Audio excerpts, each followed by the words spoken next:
Hello guys! Hello Aquarius! Welcome dito sa aking channel, Kapalaran 888. Welcome Aquarius! Alamin natin ang Mercury retrograde reading para sa lahat. General reading, so gamitin natin ang ating intuition sa panunood. First two cards tayo, Aquarius. Archangel Priminelec, Archangel Mary. Okay, so ang message sa'yo ng two cards na to ay be conscientious. Cooperate with others for the highest good. And open your heart with compassion. Infold others in love. So, parang sinasabi sa'yo dito na kailangan nating makipag-cooperate, makipag-collaborate. Huwag tayong mag-operate mag-isa. 'Di ba? Kailangan natin ng bawat isa, guys. Okay? Walang sino man ang nabubuhay dito sa mundo, walang sino man ang namamatay na mag-isa lang. So, yun lang yung kailangan yung ilagay sa isip nyo. Okay? So, dito sa sinasabi na be conscientious and then open your heart with compassion, dapat maging compassionate tayo. Dapat magkaroon tayo, Aquarius, ng konsensya. Okay? Okay, so dito sinasabi ng baraha mo na maging compassionate daw tayo sa mga tao sa paligid natin. Tingnan natin kung ano ba yung next card. Woman holding, wow. Aquarius, comment down below if you resonated. Kung makikita mo dito, sinasabi ng baraha sa'yo na isang babae ang posibleng magkakaroon ng pagkakataon para makahawak ng malaking halagang pera. Pwedeng ikaw yan, or pwedeng ibang tao. And ang babaeng ito ay magkakaroon siya ng balanse sa salapi. So, saan niya to makikita, makukuha? It's like 66 siya, guys. So, kung i-add mo, 6 plus 6 is 12. 3 celebration. So, it's balance card. Sinasabi na pwedeng may karmic justice, karmic contract, contract signing, or anything na tangible ito na darating sa inyo. Okay? So, comment down below if you resonated. Okay. Aquarius.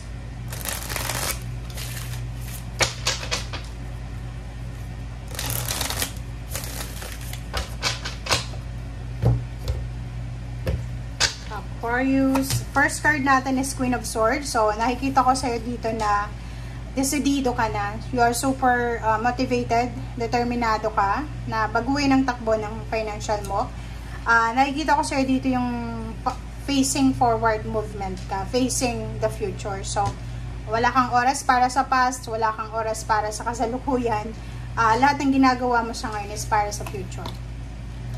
Ace of Pentacles, so maraming iba sa inyo dyan na makakatanggap ng mga financial offers, maraming makakatanggap ng mga pwedeng job offers, business offers, and yung Ace of Pentacles na to ay tangible siya, financial. Okay?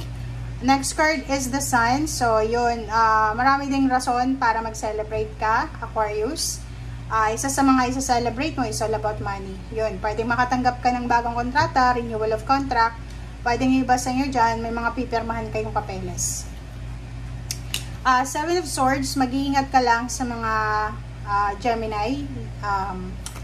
Nakikita ko kasi dito na posibleng yung Gemini na to, siya yung magiging rason kung bakit hindi mo ipupurso yung mga financial plans mo sa buhay.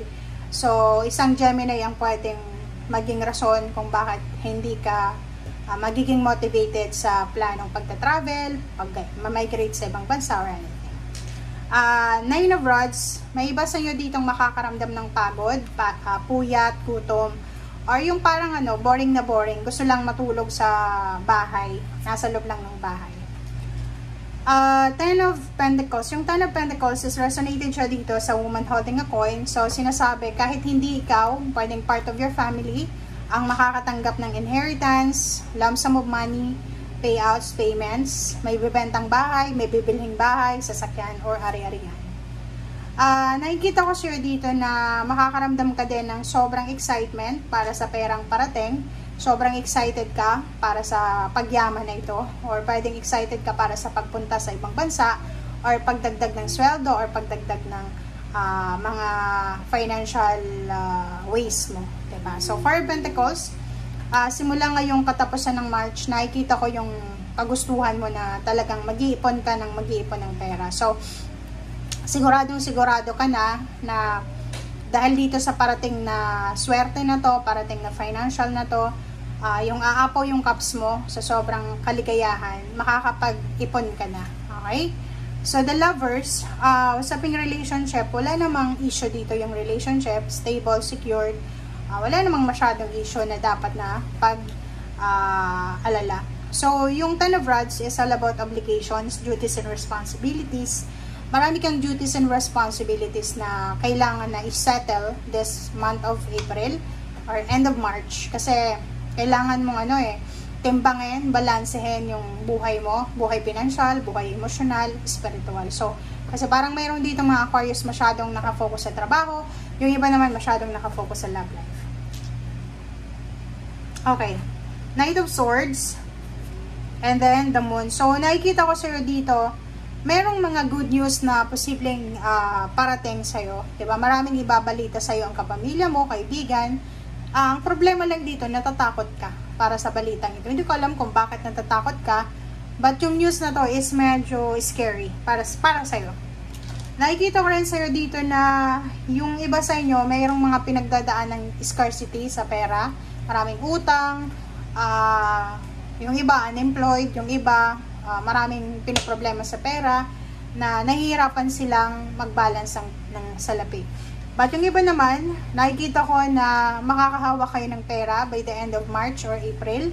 Nakikita ko na financially babae or lalaki ka man, mahahawakan mo yung financial goal mo this year. Okay, Six of Pentacles, left and right hand, nakikita ko na makakahawa ka ng maraming pera. Left and right na kamay mo ay umaapo yung salapi. Temperance, sinasabi ng barahan na matuto tayo maging mapasensya, maghintay. Alibawan na maraming pera kang mahahawakan ngayong April, make sure na maging mapasensya tayo. Wag spend. Yun nga sabi dito, mag-ipon kung kinakailangan. Sa mga decision making mo, yun, kailangan mong maging maingat sa mga pagmamanage ng salapi, sa relationship, ganon. Mga actions natin everyday na may involved na pera o relationship, mag-iingat ka. Okay? Kasi bibigyan ka ng pagkakataon ng universe ng choice or choices. And yung choices minsan is just a test or temptation. So, mag-iingat ka. Kita ko sa'yo dito, isang kapamilya mo, it's either parent mo, mother or father or siblings. Ang posibleng namumroblema siya sa pera, namumroblema pa siya sa emosyon. Okay?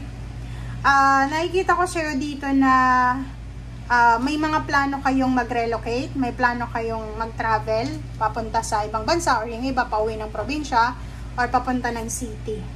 Yung iba naman sa inyo dito is meron kang kapatid or kapamilya na sobrang nakakaranas ng depression and anxiety. Pwedeng may mga physical health problem siya.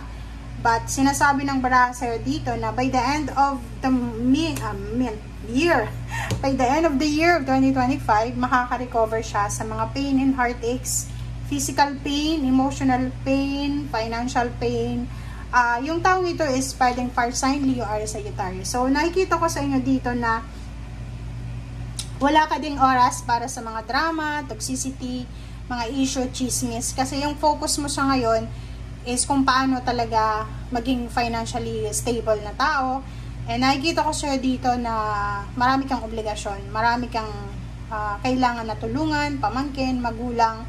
At the same time, may mga sinasacrifice ka sa ngayon eh. Parang sinasacrifice mo yung mga personal mong kaligayahan para sa pamilya. So, thank you guys for watching and see you again. Bye!